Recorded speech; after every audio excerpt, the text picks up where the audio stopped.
Hello, everyone. Welcome back to English a Long Way, where you grow in life and grow in English. I'm Alina. And I'm Marcus, and today we might say something that surprises you. We might, but that's kind of our thing. It really is.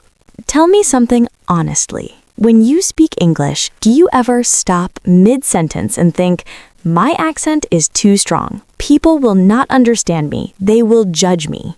I think almost every language learner thinks this at some point. Yes, almost everyone. And here is what I want to ask today. Is that fear real, or is it something we created in our own heads? Ooh, big question for a regular morning.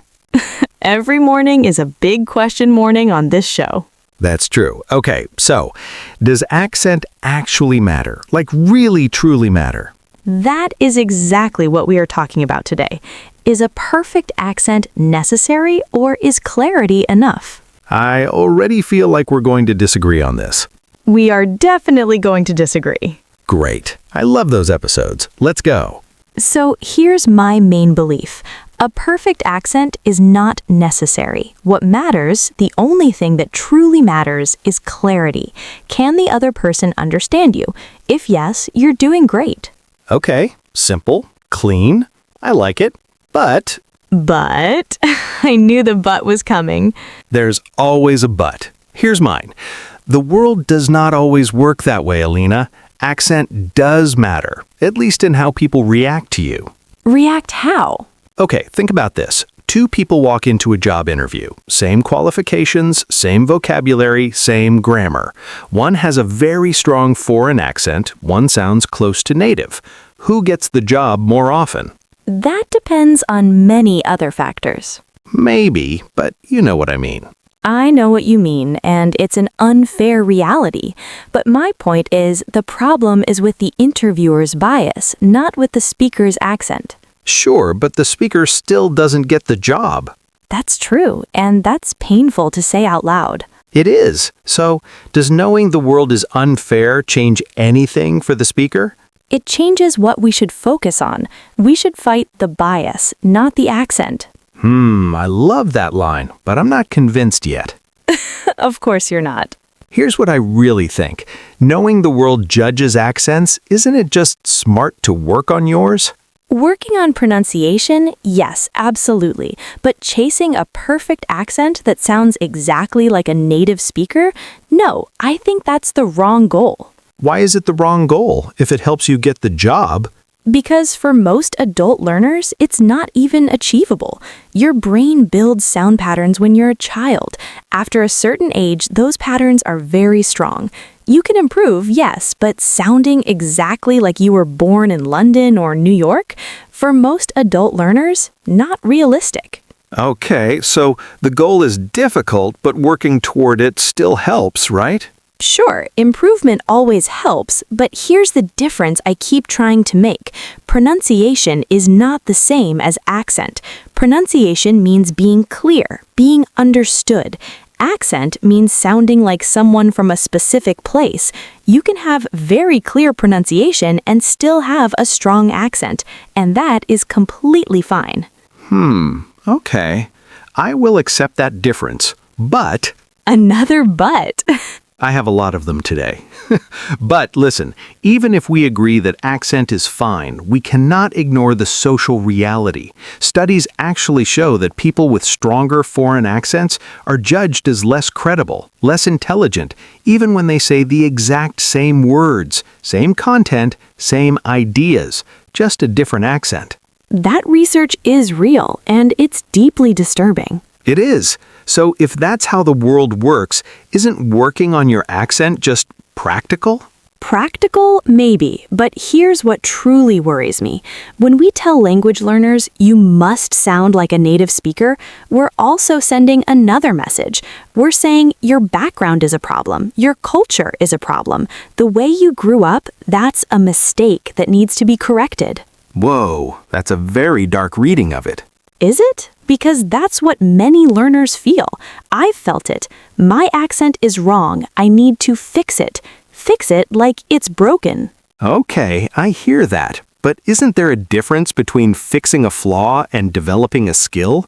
You're not broken, you're just learning something new. That's a nicer way to say it, but many learners do not experience it that way. They experience it as shame, deep shame. Shame is real, and that's not okay. But I still think if someone chooses to work on their accent because it helps their confidence, that's valid too, right?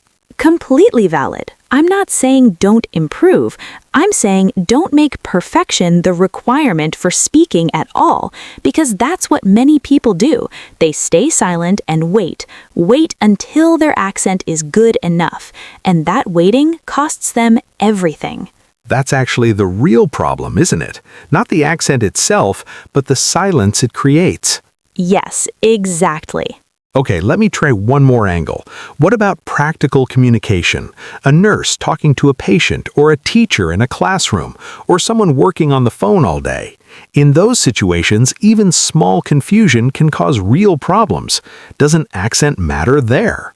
In those cases, yes, being clearly understood is critical, but that's about pronunciation, about specific sounds, not about sounding like a native speaker. Those are very different things. Fair. Most people are just trying to have a conversation, not give it TED Talk. Exactly. Yeah, okay, you're making me think. Good, that's my job. Here's my honest position after all of this. Accent matters in the world as it is, but accent should not matter in the world as it should be. That's the most balanced thing you've said all episode. I saved the good ones for later. I noticed. Can I share something real? Please. Okay, I once worked with someone. She was from Brazil, an incredible thinker, genuinely one of the smartest people in the room. But in meetings, when she started speaking, some people would kind of drift, check their phones. Not because she was unclear, she was very clear. I think the accent just signaled something to them, like, this is not fully our world, and she felt it. Slowly, she started speaking less, and that was a real loss. That makes me sad and, honestly, angry. Me too, and I didn't do enough to push back on it at the time. I should have spoken up more for her. That's an honest thing to admit. I try to be honest at least once per episode. Now what about you? Okay, so when I first started speaking English in public, I apologized constantly. Sorry, my English is not perfect. Before anyone even reacted, I was apologizing for sounds that had not even left my mouth yet. Before you even finished a sentence? Before I even started one sometimes. I was so focused on how I sounded. I was listening to myself instead of actually being in the conversation. And one day, someone stopped me and said, "You keep apologizing, but I understand everything you say, so what exactly are you sorry for?" And what did you say? Nothing. I had no answer, and that question stayed with me for a long time. What was I sorry for? For having a history? For coming somewhere? For being me? Wow, that really hits. It shifted something. I stopped apologizing. I just started talking, and people listened more, not less. Because confidence carries further than accent. Much further. Here is something I want us to sit with. Accent is not just a sound, it carries a whole identity. When I hear someone speak English with a French accent, I don't hear a mistake, I hear Paris, I hear a whole life. That's beautiful. When I hear a Nigerian accent, a Japanese accent, a Mexican accent, I hear real people, real stories, real lives living inside the English language. And English is big enough for all of them. Exactly. English does not belong to one group. Over 1 billion people speak English as a second or third language. They all have accents. Are they all wrong? Of course not. Then maybe it is time we stop treating native accent as the only standard. Maybe we stop saying there's one correct way to sound. And I think the world is moving that way. You hear accented English everywhere now. Podcasts, YouTube, global business meetings, international films, and people don't turn it off. They listen, they connect. Because authenticity connects, not perfection. So the real goal, maybe it's not sound like a native, maybe it's sound like yourself, but clearly. Yes, improve for expression, not for erasure. Improve for expression, not for erasure. I really like that. You can have it. Thank you. I'm keeping it forever. I know you will. Okay, now we want to bring this to you, the person listening right now. We want you to think, not just listen. Really think. These are honest questions. First question, when you speak English, are you afraid of your accent? Where did that fear come from? Did someone make you feel bad, or did you build that fear yourself? Because sometimes the harshest judge is not in the room with you. It's in your own head. Second question, have you ever stopped yourself from speaking because you were worried about how you sound? What happened in that moment? What idea did not get shared? What connection did not happen? Think about what you lost by staying quiet. Really ask yourself, was that silence worth it? And the third question, this one is important. When you hear someone speak English with an accent, what do you feel?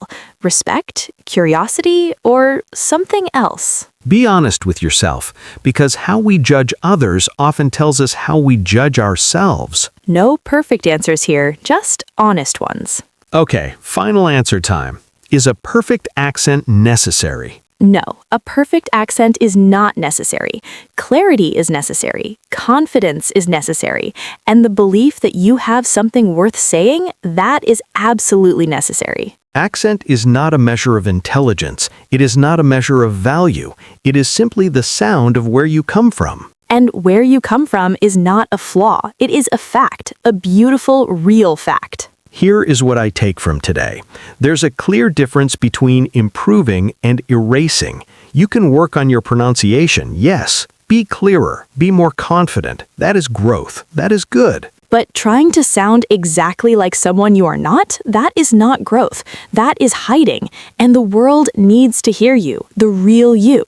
Your ideas matter more than your sound. Say that to yourself before you open your mouth next time. Your ideas matter more than your sound. I want every listener to carry that sentence with them. And remember, the world is full of beautiful accents.